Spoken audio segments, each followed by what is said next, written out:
বোলপুর শহর জুড়ে যেভাবে দিনের পর দিন অপকর্ম চলছে তা নিয়ে বৃহস্পতিবার বিকেলে বোলপুর নাগরিক মঞ্চ বোলপুর থানা ঘেরাও করে আইসির বদলি চেয়ে বিক্ষোভ দেখান, জানিয়ে শহর জুড়ে চাঞ্চল্য সৃষ্টি হয়।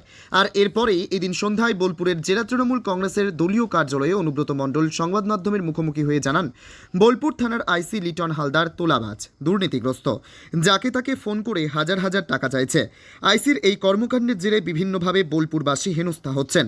রাজ্য পুলিশের ডিআইজি পশ্চিমাঞ্চল জেলার পুলিশ সুপারের কাছে বোলপুর থানার আইসির বিরুদ্ধে পদক্ষেপ নেওয়ার আর্জি জানিয়েছে। এমনকি বুধবার রাতে নানুরের ঘিদহ গ্রামে যে তৃণমূল নেতাকে মারধরের অভিযোগে যে দুজনকে গ্রেপ্তার করেছে বোলপুর থানার পুলিশ, তা নিয়েও ক্ষুব্ধ অনুব্রত মণ্ডল। তিনি জানান, এই ঘটনায় আসল অপরাধীরা এখনও ধরা পড়েনি। অন্য দুজনকে অপরাধী সাজিয়ে এনে আটক করেছে পুলিশ। তাদের জানানোর পরেও এখনও আসল অপরাধীরা অধরা। বোলপুর থেকে শুভদীপ গুইয়ের রিপোর্ট, ক্রাইম প্রেস বেঙ্গল নিউজ। একটা মারাত্মক অভিযোগ আমি বলি যে নাগরিক কমিটি দিয়েছে, সে আপনারা জানেন ব্যবসা ইউনিয়ন দ্বারা ছিল। ও যাকে তাকে মেসেজ করে টাকা চাইছে 70,000 80,000, এফআইআর করতে গেলে বলছে 5,000 টাকা নিয়ে এসো। এটা আমি অলরেডি এসপি কে জানিয়েছি। আমি আজ থেকে 2 মাস আগে এসপি কে জানিয়েছি। ওর সম্বন্ধে কালকে সিঙ্গিতে একটা ছেলেকে হাতটা 6টা টুকরো হয়ে গেছে, রটে করে মেরেছে। যারা মেরেছে তাদের কাছ থেকে টাকা খেয়ে নিয়েছে। এখন তো অভিযুক্তরা কেউ গ্রেফতার হয়নি। হ্যাঁ, 2টো ফালতু লোক অ্যারেস্ট হয়েছে। যে অরিজিনাল স্বপন, তাকে এখন অ্যারেস্ট করা হয়নি। স্বপন এবং সঞ্জীব মুখার্জি, স্বপন, এরা এখন অ্যারেস্ট হয়নি। এবং সাংঘাতিকভাবে মারধর করা হ্যাঁ, হয়েছে। আপনারা দেখিয়েছেন, টিভিতে দেখিয়েছেন। এই অরাজকতা বোলপুর শহরে চলছে। বোলপুর তো একটা হেরিটেজ শহর। কি করবো তা? যদি এই ধরনের আইসি আছে, আমি এসপি কে বলেছি, আমি অ্যাডিশনাল এসপি কে বলেছি, ডিআইজি কে বলেছি, সামথিং কে বলেছি, এই আইসির এগেইনস্টে সামথিং কে বলেছি। আমি তো অলরেডি সবাইকে জানিয়েছি, এই আইসির এগেইনস্টে সবাইকে জানিয়েছি। এমনকি আমি আমাদের রাজীব কুমারকে জানিয়েছি, ইমিডিয়েটলি তুলে না হোক, নাহলে বোলপুরের পরিবেশ নষ্ট হয়ে যাচ্ছে। তারপরে রাত্রি 12টার সময় ও যেসব জায়গাতে আড্ডা করে সেগুলো শুনলে অবাক হয়ে যাবে। সেটা তো পুলিশের ডিআইবি তারা খবর নিয়ে নেয় কি করে।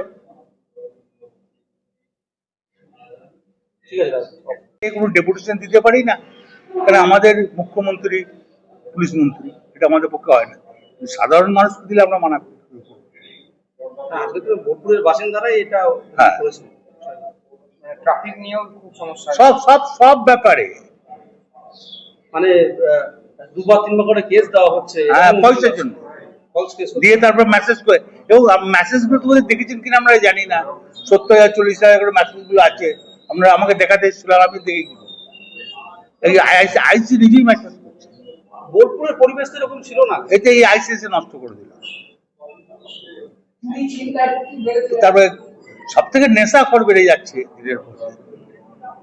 ক্ষতি হয়ে যাচ্ছে, আর চিন্তায় হচ্ছে। এগুলো কিচ্ছু ছিল না বোলপুরে। রাজনৈতিক ভাবে কোনো ইন্ধন রয়েছে বলে মনে করেন? না, কোনো ইন্ধন নেই। আমরা দেখছি রাজনৈতিক ভাবে কোনো ইন্ধন থাকা উচিত নয়, থাকবেও না। তোমার আমার সকলেরই একটাই পছন্দ, মাদার্স চয়েস। ঘরে সুগন্ধি ভাত, প্রতিদিনের রান্নায় নিখুঁত স্বাদ, চাই উন্নত মানের চাল। তাহলে আর দেরি কেন? আজই যোগাযোগ করুন ধনরাজ অ্যাগ্রো ইন্ডাস্ট্রিজ প্রাইভেট লিমিটেডে।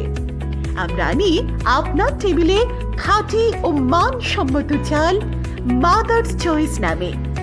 একবার ব্যবহার করুন, আর ফিরে তাকাতে হবে না। বিশ্বাসে গড়া গুণগত মানে সেরা মাদার্স চয়েস।